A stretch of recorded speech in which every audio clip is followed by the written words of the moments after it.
علما وألحقني بالصالحين. أعوذ بالله من الشيطان الرجيم. بسم الله الرحمن الرحيم. إن مثل عيسى عند الله كمثل آدم خلقه من تراب ثم قال له كن فيكون. صدق اللہ العظیم. حضرات محترم و مکرم، سورہ آل عمران کی 14ویں رکوع کا درس شروع ہے تیسرے پارے. ویسے اس سورہ آل عمران کی 6 رکوع کا درس شروع ہے. 59 آیتیں بلکہ 58 آیتیں 58 آیتیں ہو گئی تھی. گزشتہ درس میں تھا کہ عیسیٰ علیہ السلام کے بارے میں رب نے فرمایا انی متوفیک ورافعک الی ومطہرک من الذین کفروا وجاعل الذین اتبعوک فوق الذین کفروا الی یوم القیامہ. کہ اے رسول مکرم یاد کیجئے جب اللہ نے فرمایا اے عیسیٰ علیہ السلام بے شک میں آپ کی عمر پوری کرنے والا ہوں. توفا وفا کے معنی پورا کرنا، اور آپ کو اپنی طرف اٹھانے والا ہوں اور آپ کو کافروں کے بہتان سے پاک کرنے والا ہوں اور آپ کے پیروکاروں کو دلائل کے ذریعے قیامت تک کافروں پر فوقیت دینے والا ہوں. پھر تم سب کو میرے طرف لوٹ کر آنا ہے. پھر میں تمہارے درمیان ان چیزوں کا فیصلہ کروں گا جن کے درمیان تو اختلاف کرتے تھے. وہ لوگ جنہوں نے کفر کیا انہیں سخت عذاب دوں گا دنیا و آخرت میں، اور ان کا کوئی مددگار نہیں ہوگا. اور جو لوگ ایمان لایا اور انہوں نے اعمال صالحہ کی ہیں ان کو پورا پورا اجر دوں گا، اور اللہ ظالموں سے محبت نہیں فرماتا. یہ وہ آیات اور حکمت والی نصیحت ہے جس کو ہم آپ پر تلاوت کرتے ہیں. آج کے درس میں ہے کہ بے شک عیسیٰ علیہ السلام کی مثال اللہ کے نزدیک آدم علیہ السلام کی طرح ہے. ان مثل عیسیٰ عند اللہ کمثل آدم. آدم علیہ السلام کو اللہ نے مٹی سے بنایا، پھر اس سے فرمایا ہو جا کن فیکون، ہو گیا. الحق من ربک، اے محبوب یہ تمہارے رب کے طرف سے حق بیان ہے، تو آپ اس میں شک کرنے والے نہ بنے. جیسے آپ اس کے بارے میں عقیدہ رکھتے ہیں اس پر استمرار عقیدہ رکھیں تعلیم امت کے لیے، ورنہ انبیاء شک نہیں کرتے، اللہ والے بھی شک نہیں کرتے، ان کی اللہ مدد فرماتا ہے. تو جو آپ سے اے رسول مکرم لڑے اس کے بعد کہ اس کے پاس علم آیا، آپ فمن حاجک فیہ من بعد ما جاءک من علم، کہ آپ کے پاس علم آ چکا ہے آدم علیہ السلام کے بارے میں وحی کے ذریعے اور عیسیٰ علیہ السلام کے بارے میں، تو آپ انہیں کہیے تعالوا ندعو ابناءنا وابناءکم ونساءنا ونساءکم، تم اپنے بیٹوں کو اور ہم اپنے بیٹوں کو، تم اپنی عورتوں کو اور ہم اپنی عورتوں کو بلاتے ہیں، اور ہم بھی خود آتے تم بھی آ جاؤ، اور پھر مباہلہ یعنی عاجزی کے ساتھ دعا کریں اور جھوٹوں پر اللہ کی لعنت بھیجیں. بے شک یہی بیان حق، ان ھذا لہو القصص الحق وما من الہ الا اللہ، اور اللہ کے سوا کوئی عبادت کا مستحق نہیں ہے. وَإِنَّ اللَّهَ لَهُوَ الْعَزِيزُ الْحَكِيمُ، اور بے شک اللہ غلبے والا اور حکمت والا ہے. فَإِن تَوَلَّوْا فَإِنَّ اللَّهَ عَلِيمٌ بِالْمُفْسِدِينَ. اگر یہ پھر بھی منہ پھیرتے ہیں، یہ جو نجران کے عیسائی آئے ہیں مناظرے کے لیے آئے، تو اللہ ظالموں کو خوب جانتا ہے، وہ جزا اور سزا بھی دے گا. حضرت عیسیٰ علیہ السلام کے ابن اللہ ہونے کی دلیل کارت کہ انہوں نے کہا کہ ہم عیسیٰ علیہ السلام کو ابن اللہ کہتے ہیں. مناظرے کے لیے جو آئے تھے 60 افراد، وہی مسئلہ ابھی تک چل رہا ہے نجران یہودیوں سے. تو حسن بیان کرتے ہیں کہ نجران کے 2 راہب سید اور عاقب پیارے آقا دو جان کے پاس آئے، آپ نے ان پر اسلام پیش کیا کہ اب اسلام قبول کریں. تو انہوں نے کہا ہم تو اسلام پہلے قبول کر چکے. جیسے اگر کہ غلط انسان ہے تو اس کو آپ بولیں گے غلط یہ طریقہ یہ عقیدہ چھوڑے، وہ کہتے ہیں ارے ہم تو پہلے سے صحیح عقیدے پر ہیں. منافقین سے جب کہا جاتا تھا کہ تم فساد نہ کرو تو جواب میں کیا کہتے تھے؟ انما نحن مصلحون. ارے فساد کی بات تو دور ہے، ہم ہی اصلاح کرنے والے ہیں، ہمارے علاوہ تو کوئی ہے ہی نہیں. تو یہ انہوں نے بھی کہا. تو پیارے آقا دو جان نے فرمایا تم جھوٹ بولتے ہو. اسلام قبول کرنے سے تمہیں 3 چیزیں مانے ہیں، 3 چیزیں ایسے ہیں کہ تمہیں اسلام قبول کرنے سے منع کرتے ہیں. نمبر 1، تم صلیب کی عبادت کرتے ہو. صلیب تم لوگ جانتے ہو نا، صلیب عیسیٰ علیہ السلام کو جو انہوں نے یہ کہا کہ ان کو صلیب پر سولی پر لٹکایا گیا. اور یہ دیکھیں میں نے ایک بنایا ہے کہ تم لوگ اس کا یہ نقشہ ہوتا ہے، دیکھیں اس کو صلیب کہتے ہیں. تو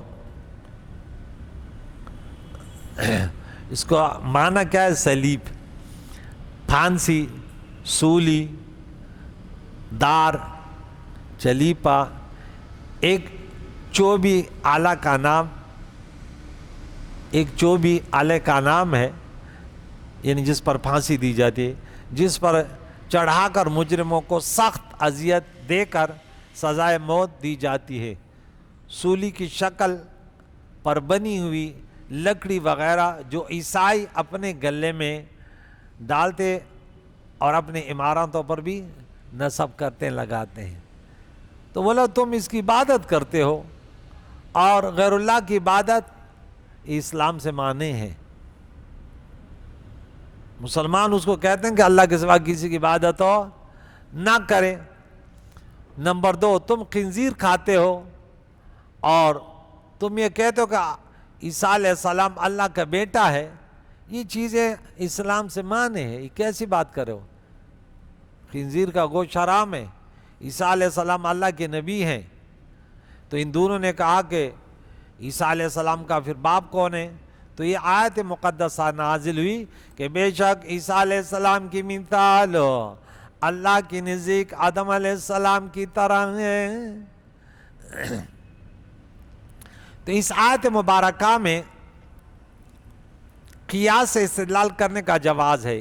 عیسائی حضرت عیسیٰ علیہ السلام کو اللہ کا بیٹا اس لیے کہتے تھے کہ وہ عام عادت اور معمول کے خلاف بغیر باپ کے پیدا ہوا. اللہ تعالیٰ نے فرمایا کہ آدم علیہ السلام کی پیدائش تو اس سے بھی غیر معمولی طور پر ہے کہ ان کے تو والدہ ہے نا، وہاں تو والدہ بھی نہیں، وہ تو بغیر دونوں کے. عیسیٰ علیہ السلام تو صرف بغیر باپ کے پیدا ہوئے. حضرت آدم علیہ السلام ماں اور باپ دونوں کے بغیر پیدا ہوئے، اور دونوں میں وجہ مشترک یہ کہ دونوں اللہ کے کلمہ کن فیکون سے پیدا ہوئے، جیسے اللہ نے فرمایا. تو بغیر باپ کے پیدا ہونے کی وجہ سے ابن اللہ کیسے ہو سکتا ہے؟ تو اگر یہ عبادت کا مستحق ہے پھر تو آدم علیہ السلام سے زیادہ ہے.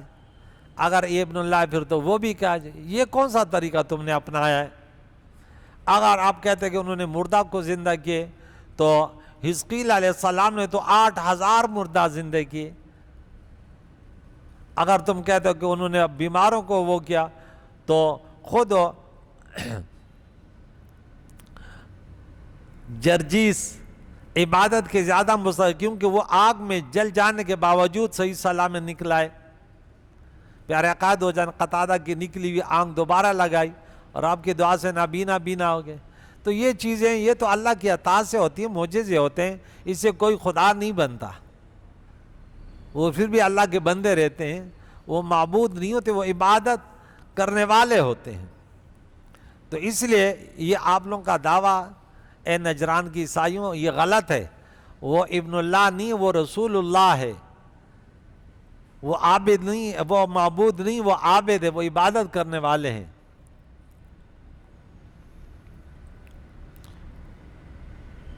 حضرت آدم علیہ السلام کو اللہ نے فرمایا من ترابن.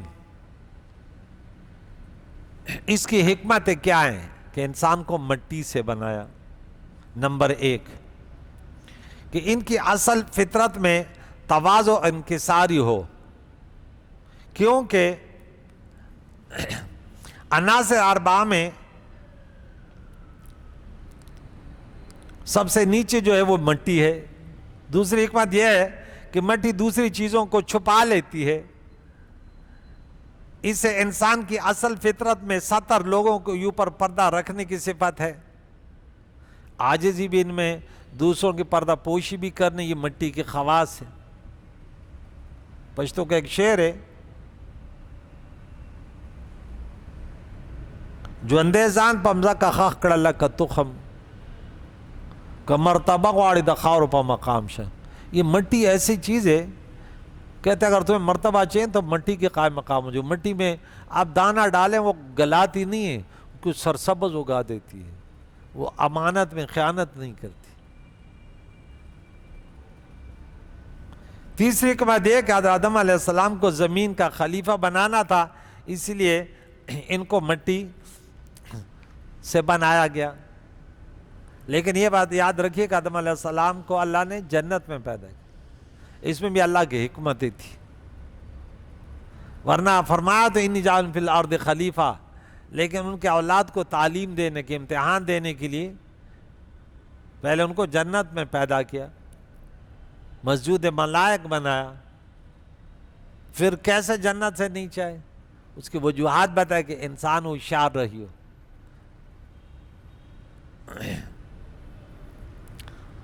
تو اس لیے خلیفہ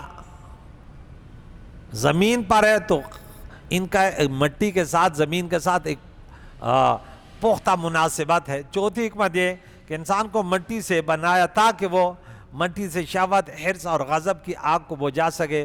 پانچویں حکمت یہ کہ اللہ تعالیٰ کی قدرت کا اظہار ہے، کیونکہ عناصر اربعہ میں سب سے روشن آگ ہے. اللہ تعالیٰ نے آگ سے شیطان کو پیدا کیا اور انہیں گمراہی کے اندھیروں میں مبتلا کر دیا. اور سب سے لطیف ہوا ہے. ایک قول کے مطابق اللہ نے فرشتوں کو ہوا سے پیدا کیا اور انتہائی طاقتور مخلوق بنائی کہ ان کے پرواز میں، ان کے جانے آنے میں عقلیں حیران رہ جاتی ہے. اور پانی جو بہت رقیق ہے، اس سے آسمان کو پیدا کیا اور ان کو فضا میں معلق کر دیا. اور مٹی جو عناصر اربعہ میں سب سے کثیف، تاریک اور نچلے درجے میں تھی، اس سے انسان کو پیدا کیا اور اس کو اپنی معرفت، ہدایت، نورانیت اور محبوبیت عطا فرمائی اور اس کو سب پر فائق اور سربلند کر دیا. تمام مخلوق میں انسان کو سرخرو اور بلند فرمایا تاکہ پتہ چلے کہ اللہ کی قدرت ہے. وہ کن فیکون ذات ہے، جس کو چاہے. شیطان نے تو قیاس کے بولا خلقتنی من نار و خلقت من طین، میں اعلیٰ ہوں، میرے اندر روشنی ہے، میں اوپر کو جاتا ہوں، اس کو مٹی سے بنایا، یہ نیچے جاتے اس کے اندر اندھیرا ہے. لیکن اس کو پتہ نہیں تھا کہ آگ میں اتنے فوائد نہیں ہیں. آگ امانت میں خیانت کرتی ہے اور مٹی امانت کو امانت رکھتی ہے. اس میں عاجزی ہے، اس میں تکبر ہے، اس میں آرام ہے اور اس میں تکلیف ہے. تو وہ صرف ظاہری صورت کو دیکھ کر وہ شیطان جو ہے نا پھسل گیا.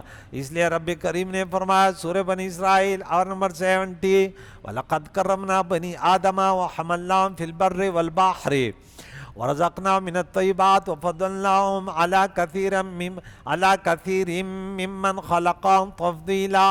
اور بے شک ہم نے بنو آدم کو بزرگی عطا فرمائی، عزت عطا کی، بلندی، اور ہم نے ان کو خشکی اور سمندر میں سوار کیا. وَحَمَلْنَا فِي الْبَرِّ وَالْبَحْرِ، ہم نے پاکیزہ چیزوں سے رزق عطا کیا اور ہم نے بہت ساروں کو ان پر بہت بڑی فضیلت دی مخلوق پر. تو اس لیے آدم علیہ السلام اور ان کے درمیان ایک مماثل تھی. اس لیے رب کریم نے فرمایا کہ یہ جو نجران سے عیسائی آئے یہ غلط راستے پر ہیں. اگر وہ ان چیزوں کو دلیل بناتے ہیں تو پھر آدم علیہ السلام کے اندر اس سے زیادہ عجیب باتیں ہیں. تو اللہ کریم نے فرمایا اگر اس کے بعد بھی یہاں جو ہے اب شک کرنے والوں میں سے نہ ہو یہ بظاہر خطاب جو ہے وہ پیارے آقا دو جہان کو ہے، لیکن تعلیم امت کو ہے کہ ان میں شک نہ کرو۔ بہت ساری باتیں اس طرح ہوتی ہیں کہ وہ انسان مخاطب کسی ایک کو کرتا ہے، لیکن سمجھانا کسی دوسرے کو ہوتا ہے۔ ان دونوں کے درمیان ایک اور مماثلت آپ کو بتاؤں۔ نمبر 1، یہ دونوں بغیر باپ کے پیدا ہوئے، اس لیے اللہ تعالیٰ نے آدم علیہ السلام سے عیسیٰ علیہ السلام کی مثال دی۔ نمبر 2، دونوں کن کے لفظ سے پیدا ہوئے، کن فیکون۔ نمبر 3، دونوں نبی ہیں۔ نمبر 4، دونوں اللہ تعالیٰ کے بندے۔ نمبر 5، دونوں کی مخالفت کی گئی، آدم علیہ السلام کی مخالفت ابلیس نے اور عیسیٰ علیہ السلام کی مخالفت یہودیوں نے۔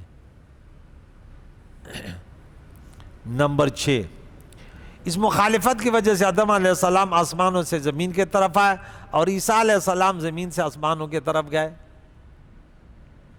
نمبر 7، حضرت آدم علیہ السلام پھر کامیاب ہو کر جنت میں جائیں گے اور حضرت عیسیٰ علیہ السلام کامیابی کے ساتھ زمین پر آ کر پھر جنت میں جائیں گے، دوبارہ زمین پر آئیں گے۔ نمبر 8، اللہ تعالیٰ نے دونوں کے علم کا اظہار فرمایا۔ حضرت آدم علیہ السلام کے علم کے متعلق فرمایا ہوا علم آدم الاسماء، سورہ بقرہ سورہ نمبر 2 آیت نمبر 31 پارہ نمبر 1۔ اور حضرت عیسیٰ علیہ السلام کے بارے میں فرمایا ہوا علم الکتاب والحکمہ، ابھی ہم نے 48 نمبر آیت میں پڑھا کہ اللہ تعالیٰ نے کتاب اور حکمت کا علم عطا کیا، بغیر پڑھے، بغیر کسی مدرسے اور یونیورسٹی سے۔ وَآتَيْنَاهُ مِن لَّدُنَّا عِلْمًا۔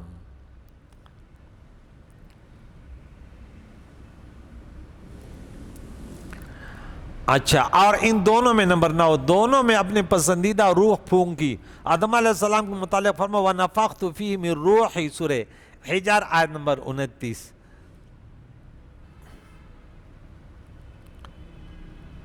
اور حضرت عیسیٰ علیہ السلام کے متعلق فرمایا فَنَفَخْنَا فِيهِ مِن رُوحِنَا، سورہ انبیاء نمبر 91۔ دونوں اللہ تعالیٰ کے محتاج ہیں، دونوں کھاتے پیتے ہیں اور دونوں کے لیے موت بھی مقدر ہے۔ یعنی یہ خدا نہیں ہے کہ نجران کے یہودیوں کو سمجھا یہ اللہ کے بندے ہیں، اللہ کے محتاج ہیں، اور اللہ محتاج نہیں ہوتا۔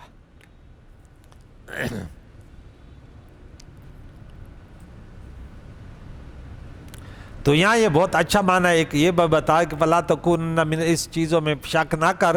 اگر حضور مخاطب ہیں تو پھر اس کا معنی ہو کہ بلکہ اس کا مطلب یہ کہ آپ قرآن مجید پر یقین رکھنے اور شک نہ کرنے کی صفت پر دائم اور مستمر رہیں۔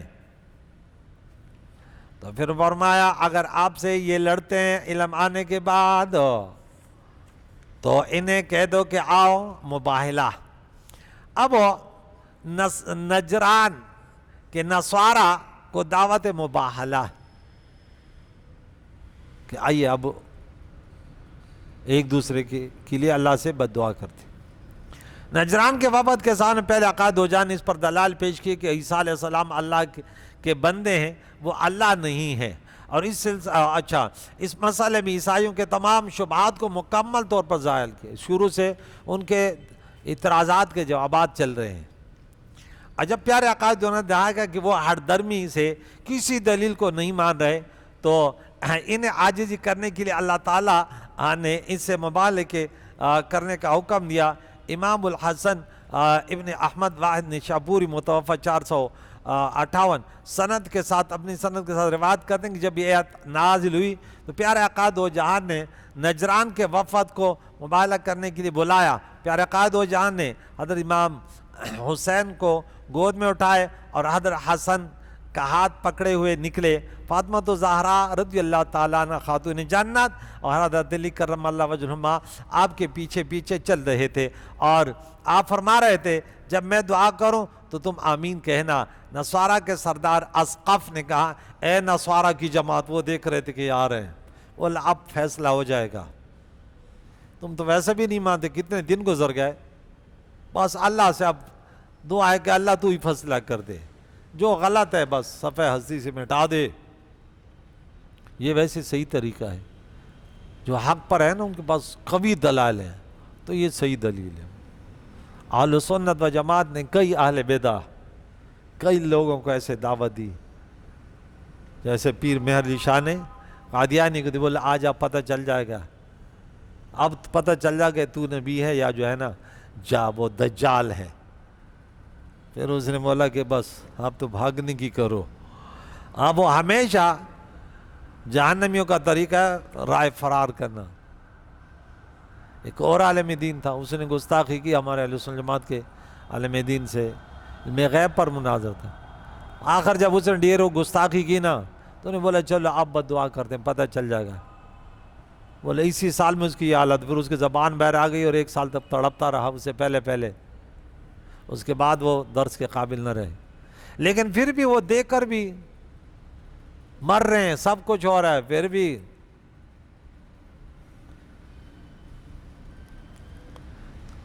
تو یہاں دیکھیں کہ اب وہ خود کہہ رہا ہے اسقف، اے نصارہ کی جماعت، میں ایسے چہروں کو دیکھ رہا ہوں کہ اگر وہ اللہ سے دعا کریں کہ وہ پہاڑ کو اپنی جگہ سے ہٹا دے تو اللہ ان کی دعا قبول کرے گا اور پہاڑ بھی وہاں سے ہٹ جائے گا، لہذا تم ان سے اس معاملے میں نہ چھڑو، مقابلے میں نہ ہو، تم سب ہلاک ہو جاؤ گے اور قیامت تک روئے زمین پر کوئی عیسائی باقی نہ رہے گا، نہیں بچے گا۔ پھر انہوں نے جزیہ قبول کر لیا اور وہاں سے چل دیے اور اپنے علاقے میں واپس چلے گئے۔ پیارے آقا دو جان نے فرمایا اللہ کی قسم، اس ذات کی قسم جس کے قبضے و قدرت میری جان ہے، اللہ کا عذاب اہل نجران کے بالکل قریب آ چکا تھا، ان کو ختم ملیا منٹ کرنے کے لیے، یا اگر مبالغہ کرتے تو انہیں بندر و خنزیر بنا دیا جاتا اور ان کی وادی میں آگ بھڑکتی رہتی، اور نجران کو ملیا مٹ کر دیا جاتا، حتیٰ کہ درختوں پر پرندے بھی ہلاک ہو جاتے، اور سال ختم ہونے سے پہلے تمام عیسائی فنا کے گھاٹ اتر جاتے۔ یہ وہ مبالغہ ہے کہ دیکھیں رب کریم فرماتا ہے پھر اے رسول مکرم، جو لوگ علم حاصل ہونے کے بعد بھی فمن حاجک فیہ، عیسیٰ علیہ السلام کے بارے میں، جیسے نجران کی عیسائی آئے تھے، ان کے پاس علم آنے کے بعد، آپ کے پاس علم آنے کے بعد تو آپ فرما دیے تعالو آؤ، بلا لو، ہاں تعالو آ جاؤ، نہ تو بلاتے ہیں اپنے بیٹوں کو، اپنا تمہارے بیٹوں کو، ونسان اپنی عورتوں کو، تم اپنی عورتوں کو، انفسنا تم اپنی اور جانوں کو لے کر آؤ، اور انفسنا خود حاضر ہوتے ہیں۔ اب گمراہ لوگ وہ انفسنا خود حاضر ہوتے، اس آیت کو دیکھیں قرآن کے پڑھ کر کتنے لوگ گمراہ ہوتے ہیں۔ وہ کہتے دیکھیں حضرت علی تمام انبیاء سے بہتر ہے، اب اللہ جس کو گمراہ کرتا ہے وہ کس طرح گمراہ ہوتا ہے، وہ کیوں کہ تو حضور نے بولا انفسنا، تو حضرت علی آئے تھے نا ساتھ بیویوں عورتوں میں، تو فاطمہ زہرا تھی، لیکن دوسرے بات میں ہے کہ خلفائے ثلاثہ بھی تھے، ان کے بچے بھی تھے، صدیق اکبر رضی اللہ تعالیٰ عنہ، عمر فاروق اور عثمان بن عفان۔ تو کہتا ہے حضور نے حضرت علی کی جان کو اپنی جان کہا، اور حضور کی جان تمام انبیاء سے بہتر ہے، لہٰذا حضرت علی تمام سے بہتر، یعنی انبیاء سے بھی بڑھ کر۔ بولو تم تو خلفائے ثلاثہ کی بات کر رہے ہو، اب بتا یضل بی کثیرا، اللہ بہت ساروں کو قمران وہ پڑھتے ہیں لیکن ان کے اندر ہر درمی ہوتی ہے، پھر قواریت ہوتی ہے، وہ گمراہ ہوتے ہیں، اللہ کے رضا کے لیے نہیں پڑھتے قرآن پہ۔ ثم نبتہل، پھر عاجزی کے ساتھ دعا کریں گے، فنجعل لعنت اللہ علی الکاذبین، اور جھوٹوں پر اللہ کی لعنت بھیجیں گے، تو اب لعنت کرنا کسی خاص فرد متعین پر آپ نہیں کر سکتے، اور کوئی کافر مر جائے اس پر بھی آپ نہیں کر سکتے، جب تک کہ اس کا کفر قطعی طور پہ نہ ہو، جیسے ابو جہل، فرعون وغیرہ۔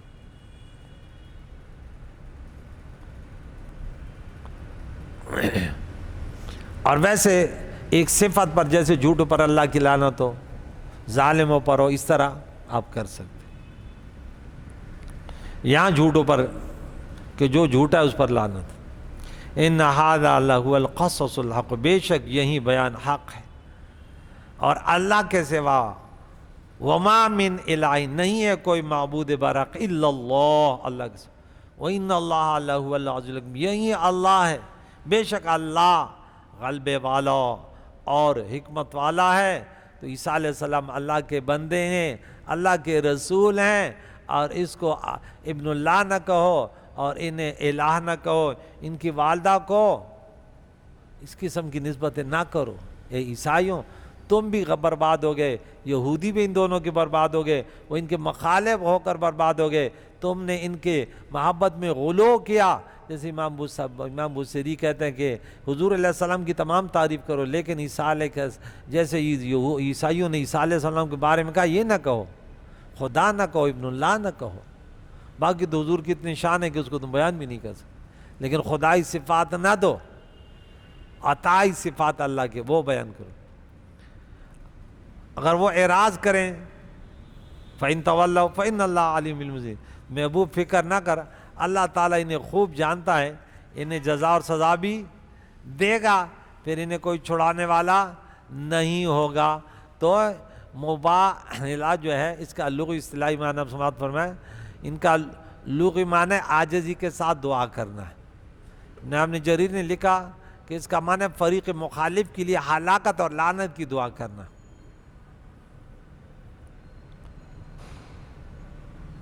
عاجزی کے ساتھ اللہ سے دعا کرنا اور لعنت کرنا، اور یہ دونوں قول عبداللہ بن عباس رضی اللہ تعالیٰ سے مروی ہیں۔ کلبی سے روایت ہے کہ بہت کوشش کے ساتھ دعا کرنا، اور عطا نے اس آیت کی تفسیر کی کہ ہم جھوٹوں پر اللہ کی لعنت بھیجیں۔ اس شخص کے لیے یہ مبالغہ کرنا جائز ہے جس کو اپنے حق پر ہونے کا یقین واثق ہو اور فریق مخالف کے کفر ہونے کا یقین ہو، کیونکہ اس میں دعا قبول ہوتی ہے۔ یہاں پہ مبالغوں کا ذکر بھی ہوا اہل باطل کے درمیان جو اہل حق کے ہوئے۔